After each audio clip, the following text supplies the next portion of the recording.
Mateus capítulo de número 4. Você aqui no templo, em casa, abra a sua Bíblia.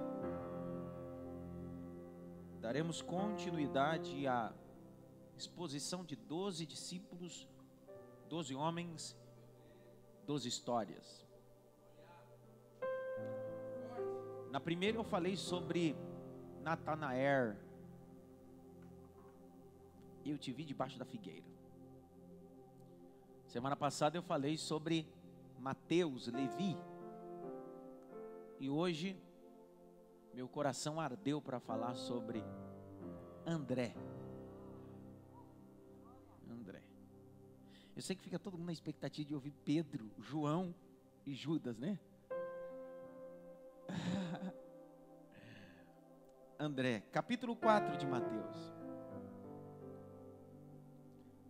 Verso de número 17.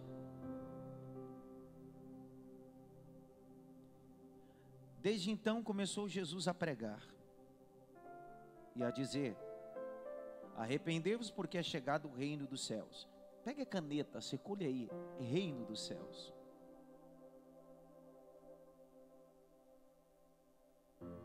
Jesus, junto ao mar da Galileia, viu dois irmãos, Simão, chamado Pedro, e André, os quais lançaram as redes ao mar, porque eram o quê?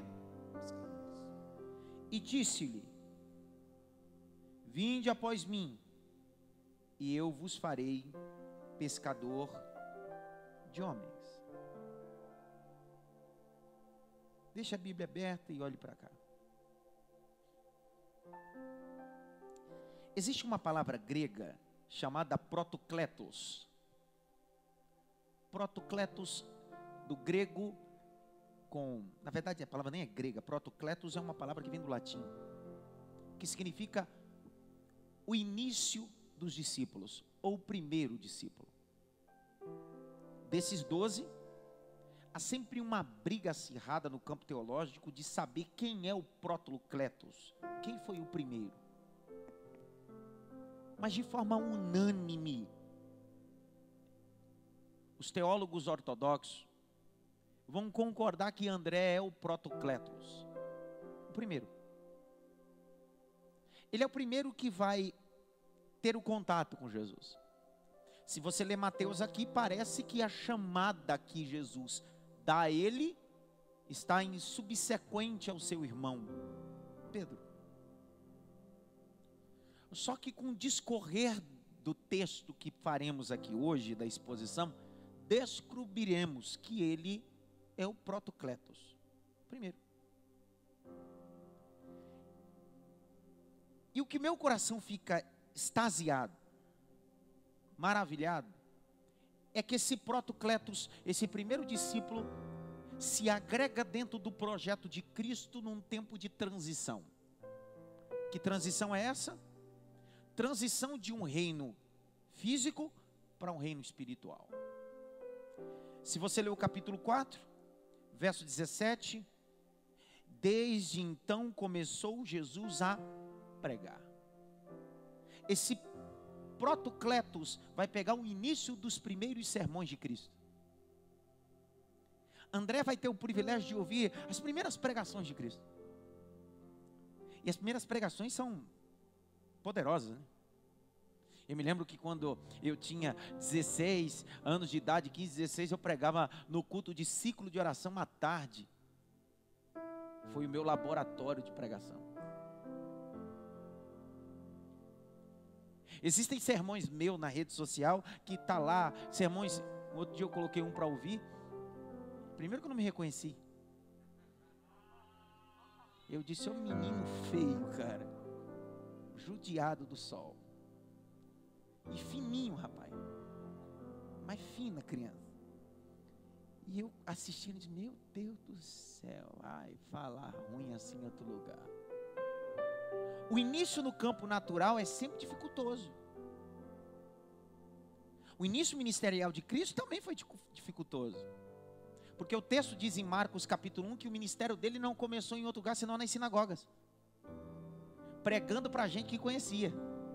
expulsando os demônios que estavam na sinagoga. Dá dando para entender? Depois que ele passa 40 dias no deserto, ele entra na sinagoga, na sua cidade natal, ele dá do rolo do profeta Isaías. Depois disso ele é expulso, vai para Cafarnaum e começa seu ministério em Cafarnaum.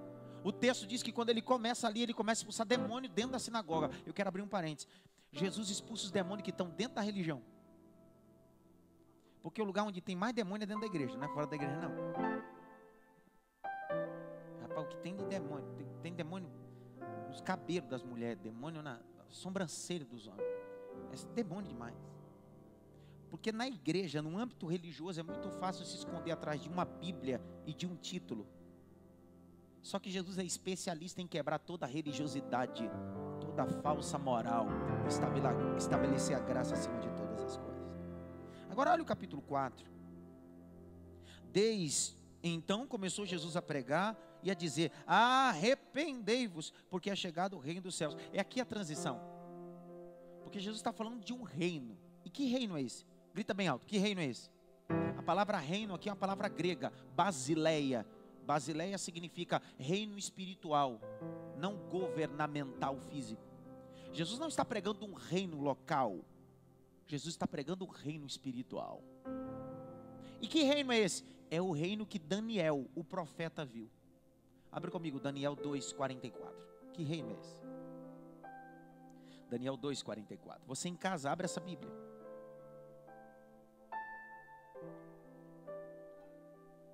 Que reino é esse? Lê para mim, por favor, Leandro. Mas nos dias desses reis, o Deus do céu levantará um reino que não será jamais destruído. Já era para ter dado glória aí.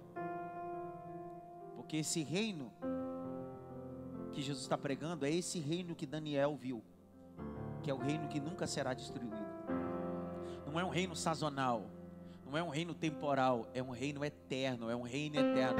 É um reino que não perde batalha, é um reino que não perde guerra. Continua, vai. E esse reino não passará a outro povo, esmiuçará e consumirá todos esses reinos, e será estabelecido para sempre. Jesus está aparecendo à beira do mar da Galileia e está dizendo: arrependei-vos, porque é chegado o reino de Deus. É disso aí que ele está falando. Quando a carga da mensagem dele está dizendo: é chegado o reino de Deus, ele está dizendo: é um reino que Deus está levantando. É um reino que não será destruído. É um reino que não passará a outro povo. É um reino que será para sempre.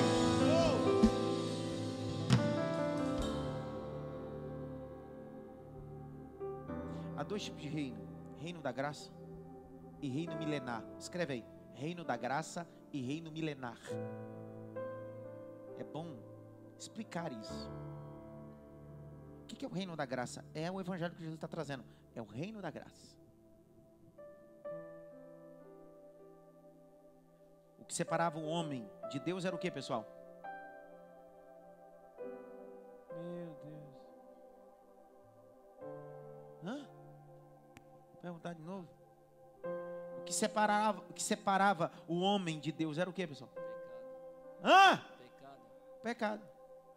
O que é que fez ponte entre a humanidade e o eterno? Jesus. Esse é o reino da graça.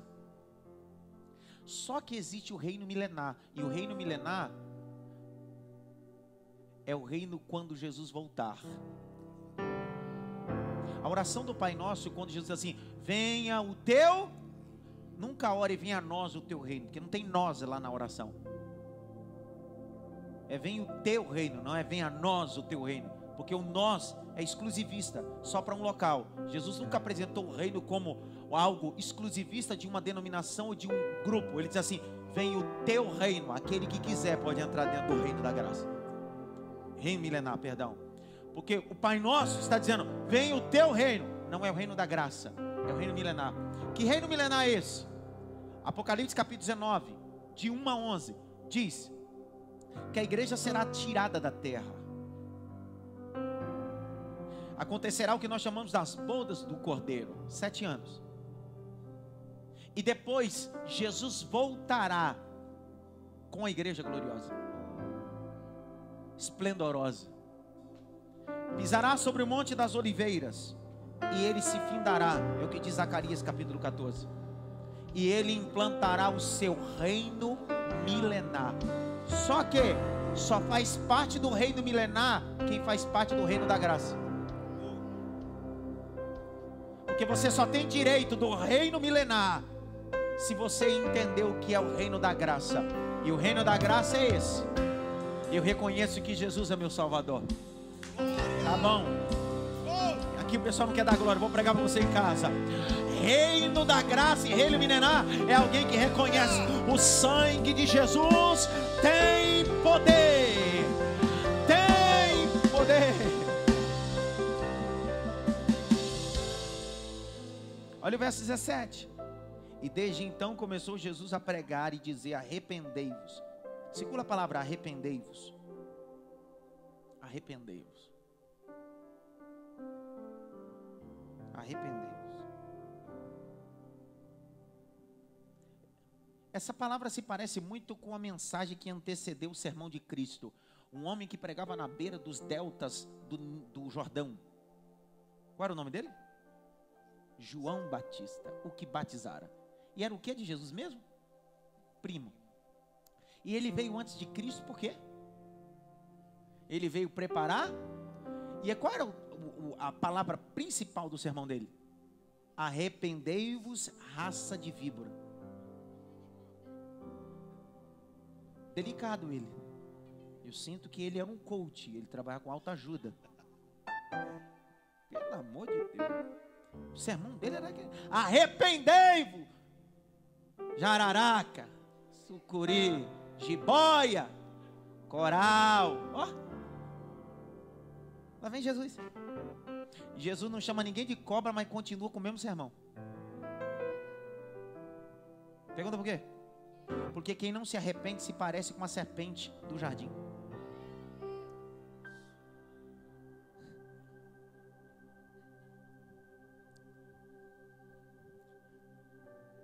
Você não deu glória até... Que isso, tô aqui. Eu vou explicar uma coisa aqui, se você não der um aleluia, eu te pego agora. Presta atenção aqui, aqui também. Quando João Batista diz: arrependei-vos, raça de quê? Porque o pecado nos fez nos parecer com a serpente do jardim. E por que o diabo não vem no jardim? Eu gosto da expressão de Maepirma. Maepirma, um dos mais brilhantes teólogos, vai dizer que a serpente vem o diabo vem no jardim para conversar com a mulher como serpente, porque o papel do diabo não é forçar a humanidade a pecar, é induzir a humanidade a pecar. Está induzindo.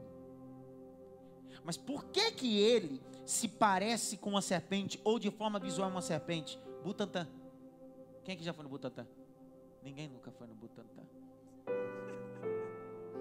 Quando passar essa pandemia, vai lá no Butantã ver umas serpentes, umas cobras ali, pelo amor de Deus. Só quer saber de shopping, cara?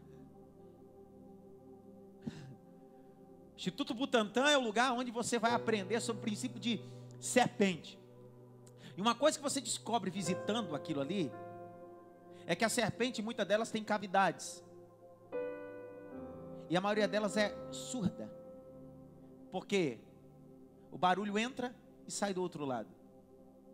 Por que o diabo está no jardim parecido com serpente? Porque ele foi expulso da presença de Deus e perdeu a condição de ouvir a voz do Eterno.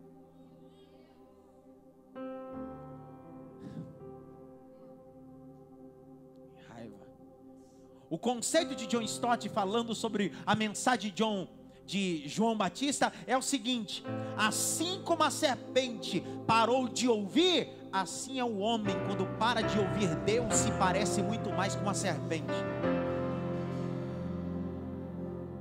Quando o homem deixa de ouvir Deus, o Espírito Santo, não há arrependimento. Porque o Espírito Santo não vai fazer você arrepender, ele vai te convencer do pecado e do juízo. E aí acontece o que nós chamamos biblicamente de metanoia, mudança de mente. E quem muda a mente é o Espírito Santo. Jesus está dizendo: arrependei-vos, porque é chegado o reino de Deus. Ele está dizendo: faça logo, haja logo. Vamos lá, vamos lá, vamos lá, vamos lá. Verso 18: e Jesus andando junto ao mar da Galileia. Pega a caneta, circula isso aí. Andando. Se eu quiser marcar a humanidade, precisa andar. Esse negócio de ficar paradinho, sentadinho, não vai não, cara. Eu sei que tem uns aí que segue a filosofia de Siddhartha Gautama, o Buda. Sabe que Buda não é nome, é título, o iluminado. O nome do fundador do budismo era Siddhartha Gautama. Segundo a história do budismo, Siddhartha Gautama se sentou debaixo de uma figueira e ficou 7 dias sem comer, sem falar, ao estado nirvana, que significa o estado da iluminação. Jesus está dizendo: cara, eu não preciso sentar para chegar a esse estado de iluminação. Eu preciso andar, porque já sou iluminado. É o que Jesus disse aos seus discípulos: ide por todo mundo e pregai o evangelho. Por quê? Vós sois sal da terra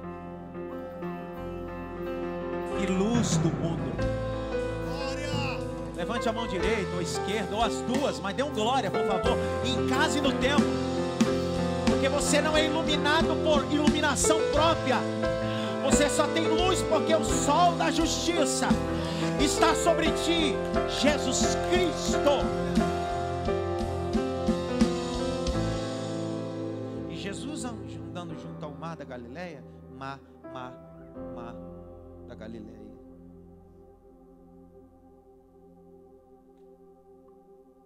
Ele vai encontrar o primeiro. Abre lá em João. Olha como é que foi esse encontro com o Andrezinho.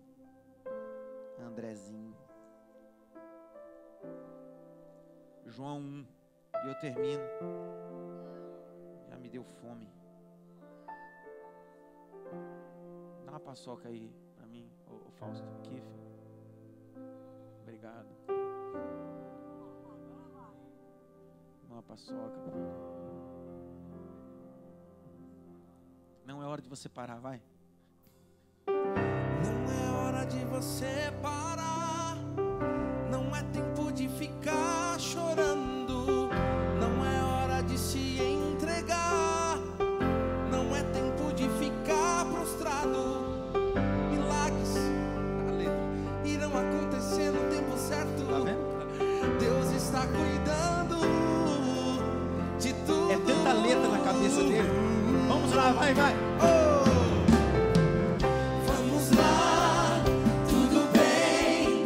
Eu entendo seus questionamentos. Está doendo, está sofrendo, mas escute o que eu vou te dizer. Deus não dá pra gente prova maior do que podemos suportar. Teu amanhã será melhor que hoje. Será melhor que hoje.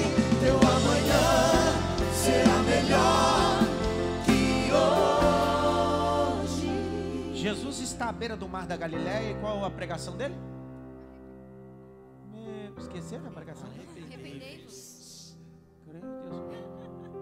Qual era a pregação? Arrependei-vos. Quando André ouviu arrependei-vos, ele disse: peraí. A pergunta é: por que Jesus está pregando a mensagem do arrependimento?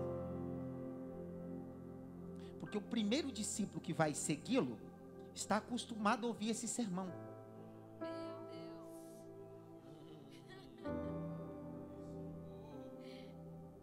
Por quê? Porque André era discípulo de João Batista. E André ouviu falar quando João Batista pregava sobre arrependimento e dizia: eu só estou preparando o caminho, o que vem a mim é maior do que eu. Aleluia. Ele ouviu várias vezes João Batista falando e pregar, dizendo bem assim: uma hora o Cordeiro de Deus vai aparecer. Aleluia. Então André está ligado. André diz: João Batista é meu tutor, meu discipulador, mas logo, logo virá o discipulador eterno, Jesus Cristo. Se eu ler isso daqui, você não der glória, Catarina, eu vou te pegar aí também. Olha lá, capítulo 1, verso 35. 1:35. Abre o texto, vocês dão glória em casa e aqui.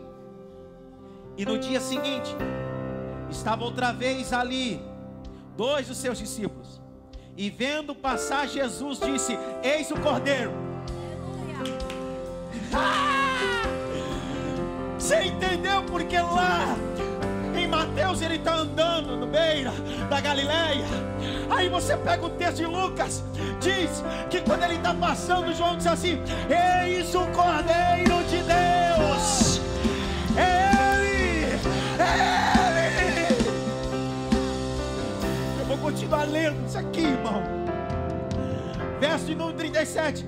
E os 2 discípulos ouviram dizer isso, e seguiram a Jesus. E Jesus, voltando-se, vendo eles seguir, disse: quem buscai? E eles disse: Rabi, que quer ser traduzido mestre, aonde mora.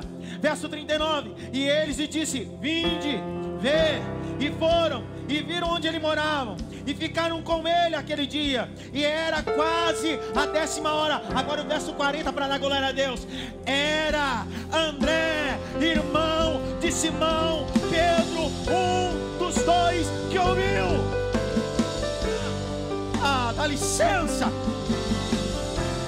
André está dizendo bem assim: cara, eu fiz um curso com João Batista, eu ouvi ele dizer que tem um cordeiro, eu ouvi ele dizer que tem arrependimento, mas agora eu estou olhando com os meus olhos, estou vendo que ele é cordeiro, ele é poderoso, ele é maravilhoso.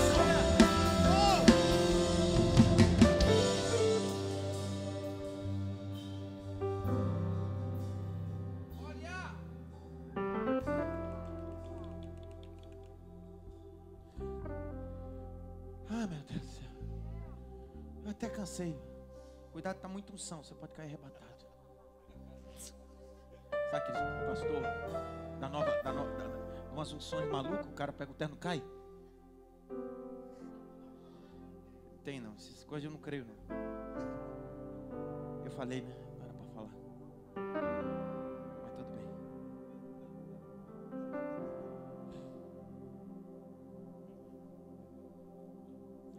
Escapou. Mas já que escapou, vou falar agora. Transferência de unção. Ninguém quer transferir dinheiro, mas unção quer transferir. A palavra unção é legado, irmão. Não dá para transferir legado para ninguém não, irmão.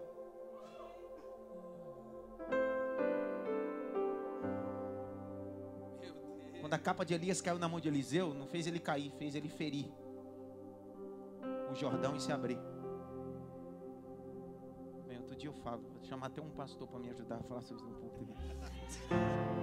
Capítulo 1, olha o texto. Verso 40. E era André, irmão de Simão, dos 2 que ouviram aquilo de João, e havia seguido, e achou primeiro seu irmão. Esse versículo mostrou quem foi o primeiro discípulo de Jesus. Quem foi o primeiro? Porque André, e ele disse assim: meu irmão, o negócio é o seguinte, eu preciso pregar para você. Sabe por quê? Porque quando você tem um encontro verdadeiro com Jesus, o primeiro campo que você prega não é a praça, nem o púlpito, é a sua casa. Não, tudo bem, beleza. Não deu nem glória, mas tudo bem. Vou falar de novo. Quando você tem um encontro verdadeiro com Cristo, você não está preocupado em oportunidade de pregar no púlpito. Todo indivíduo que teve um encontro com a religião, o sonho dele é ser pregador. Mas todo indivíduo que tem um encontro com Jesus, o sonho dele é ganhar família, ganhar casa. André disse bem assim: cara, eu passei muito tempo ouvindo desse Jesus, agora eu encontrei com ele. Pedro, vamos lá ver esse Jesus, quem é? Aí olha o que ele vai dizer, lá no capítulo de número 2, verso 41. E achou primeiro seu irmão, e disse-lhe: achamos quem? Achamos quem? Achamos quem? Achamos quem? Presta atenção, por que esse camarada tem tanta certeza que Jesus é o Messias? Porque o discipulado que ele teve com João Batista lhe deu embasamento para identificar o Messias verdadeiro. E ele disse assim: esse daí é o discipulado que João Batista me deu. Ele é o Messias, ele é o ungido, ele é o Cordeiro. Acabou.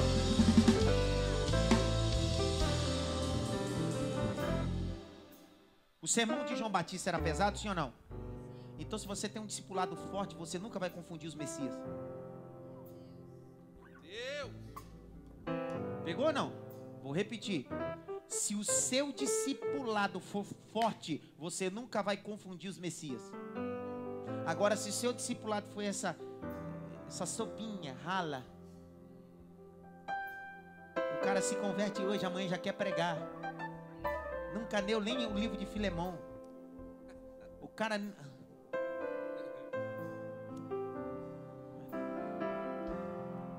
Para quem ele pregou primeiro? Para quem ele pregou primeiro? Vou perguntar de novo. Para quem ele pregou primeiro? Irmão. Quando você tiver um encontro com Jesus, não comece sua pregação fora. Comece sua pregação.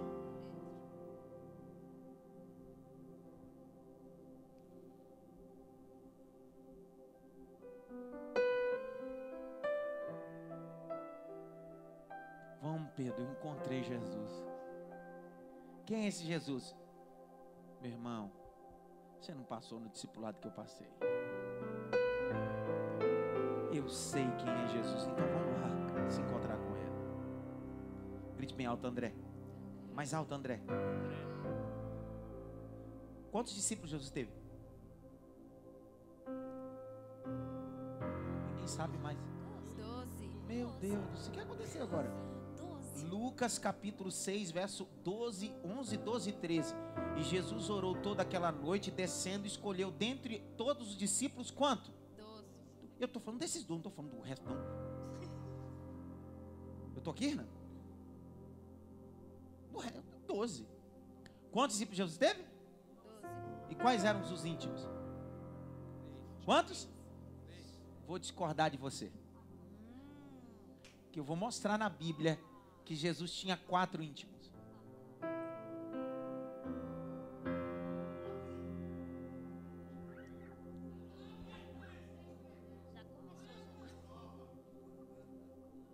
Já começou. Mas isso aí eu vou falar semana que vem. Que isso aí. Isso aí. Vamos terminar? Vamos dar a bênção apostólica? Não.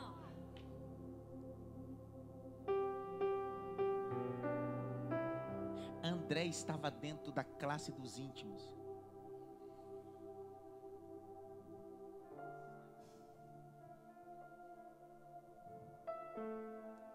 Abre a Bíblia. Marcos 13.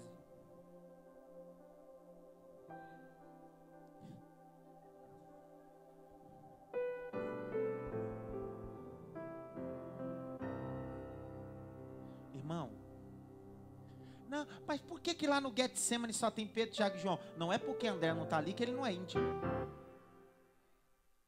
Mas eu vou provar para você, com 2 textos bíblicos, que André é a 4º discípulo mais íntimo.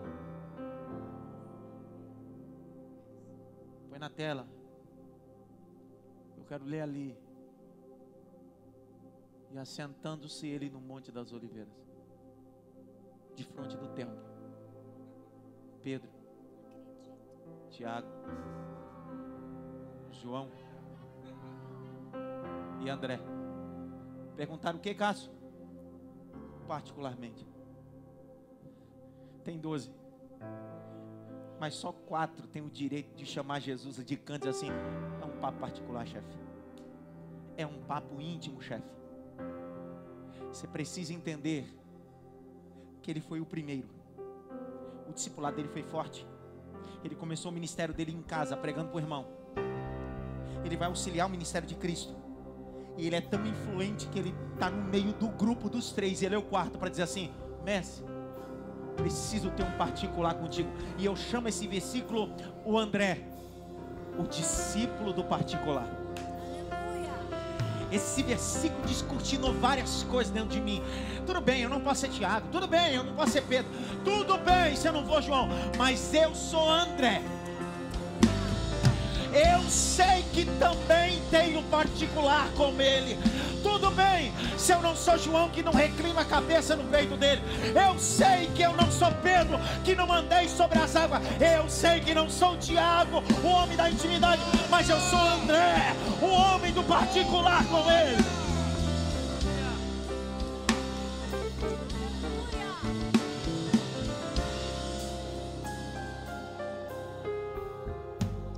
Quantos eram mais chegados? Agora é 4. Como muda, né? Rapidinho muda. Esse negócio muda rápido. Abre em Atos. Atos 1:13.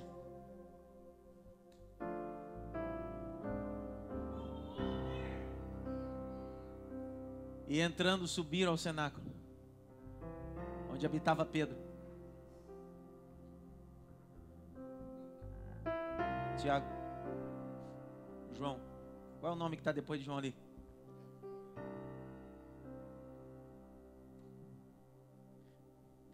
Ó, nunca mais se esqueça do que eu vou te ensinar. A última vez que muitos desses discípulos são mencionados é nesse capítulo. Natanael, Tomé, Tiago. Muitos aqui são mencionados pela última vez aqui em Atos 1:13. Essa lista fala o grau de intimidade de cada um. Pedro, Tiago, João e André. Você pode ser um Judas ou um Tiago, ser o último de lá. Você está na lista. A pergunta que eu faço essa noite é: qual é o grau de intimidade que você tem com aquele que te chamou?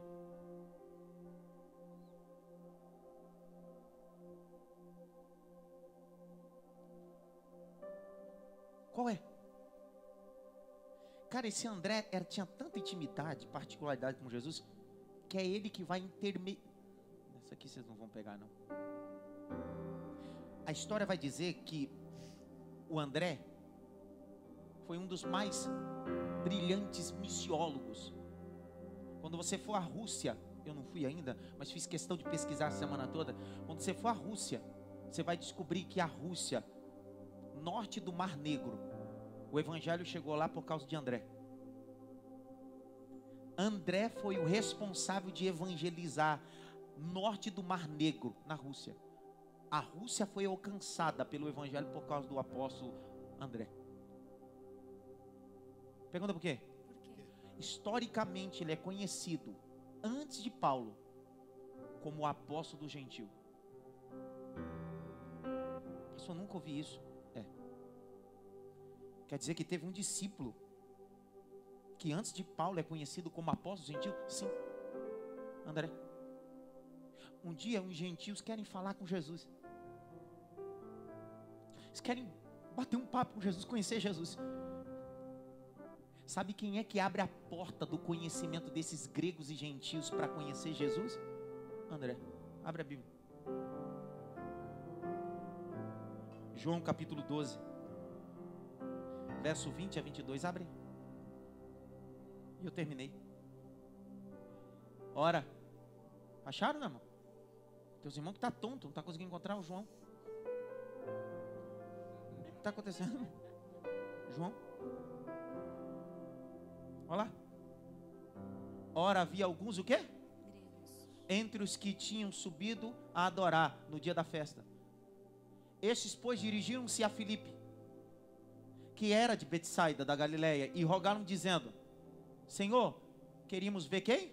Jesus. Agora olha lá, Filipe foi procurar quem? André.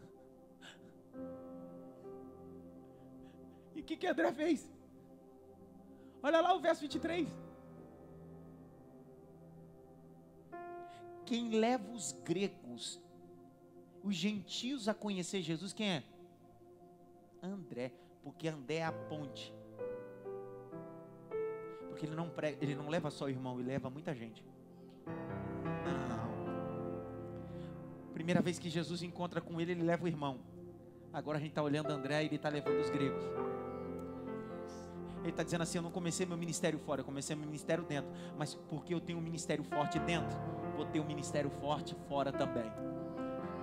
Ele está dizendo bem assim: eu levei meu irmão, agora eu vou levar os gregos. Eu vou pregar o reino de Deus. Eu não posso ser muralha para Jesus, eu preciso ser ponte. Eu preciso trazer as pessoas até Jesus. Estou liberando essa palavra agora. A palavra é o seguinte: em casa e aqui, Deus vai nos levantar como André. Deus vai nos levantar como André, facilitadores do reino. Facilitadores do reino.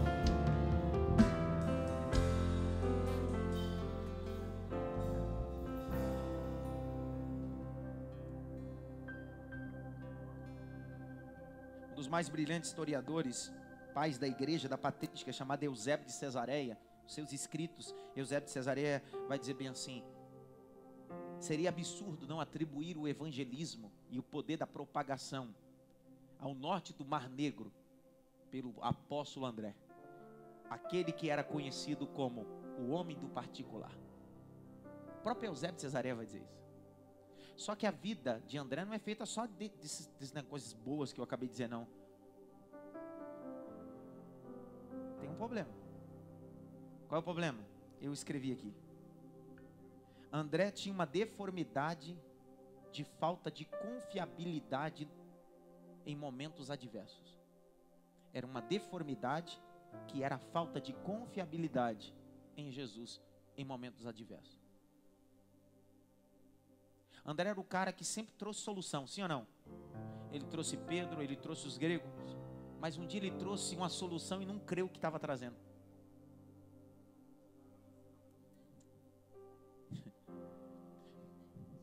Ele trouxe Pedro, trouxe os gregos, mas um dia, tem 12, ele é o cara de trazer solução. Ele traz, mas ele mesmo não acredita e diz: o que é isso para tanta gente? João 6, abre aí.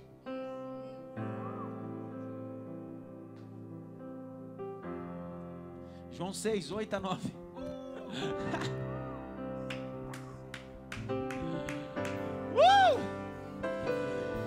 E um dos seus discípulos, André, irmão de Simão Pedro, disse-lhe: está aqui um rapaz que tem 5 pães de cevada e 2 peixinhos, mas o que é isso para tantos?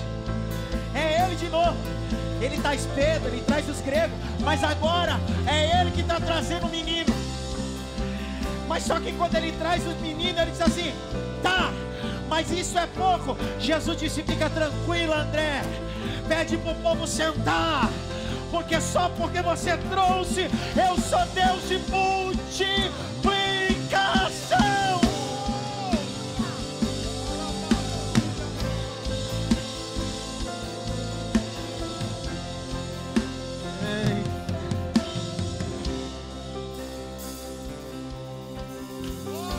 Canta alguma coisa para Jesus aí. Sim, eu creio. Sim, eu creio em ti. Levante as mãos aqui no templo, em casa. Sim, eu creio Cante. em ti, Deus do sobrenatural. Sim, eu Uma geração de André. Sim, eu creio em ti. Sim, eu creio em ti, Deus do sobrenatural.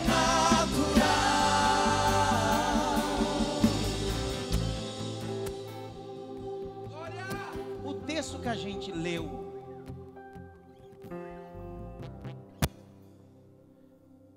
André era o que mesmo? Qual era a profissão dele? Pescador. Começou pescando o irmão? Pesca os gregos? Pesca o menino no meio da multidão? Pesca a Rússia? Alguns historiadores vão dizer que ele chegou até em Éfeso. Pescador. Seria ele vendo da minha parte começar falando sobre João, Pedro, Judas, Tomé. Tem assunto vasto. Penso que a dificuldade é aprender sobre esses discípulos.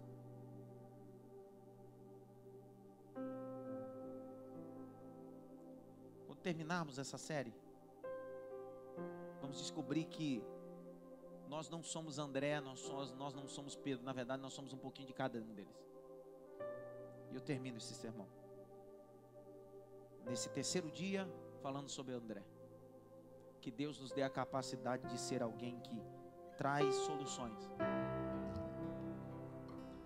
traz a família para até Jesus, traz os gregos até Jesus, traz o menino com 5 pães e 2 peixes até Jesus.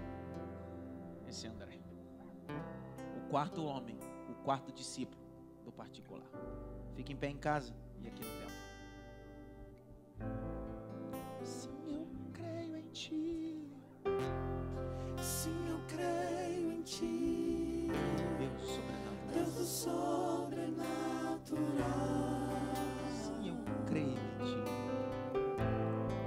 Sim, eu creio em ti. Sim, eu creio em ti. Sim, eu creio em ti, Deus do sobrenatural. Aquele que era, aquele que há de vir. Aquele que era e há de vir, em seu poder vai ressurgir. O Deus que os mortos faz viver, Deus de milagres, Deus de milagres. Aquele que era e há de vir,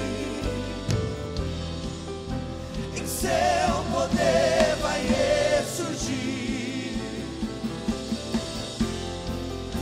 O Deus que os mortos faz viver, Deus de milagres, Deus de milagres. Deus abençoe você em casa, em outro estado, em outro bairro, em outro país. Que a graça de Deus possa repousar sobre a sua casa. Você que está no templo, que a bondade de Deus acompanhe você. Que Deus te esconda a sombra do Onipotente. Que a graça do nosso Senhor e Salvador Jesus Cristo, o grande amor de Deus Pai, a consolação e a união do Espírito Santo seja com todos, não só agora, mas para todos sempre. Escute, antes do amém, as 3 portas de saídas estão abertas. Não se aglomerem na mesma porta, esquerda, central e a direita. Pedir a vocês que evite aglomerações na porta da igreja, até no templo.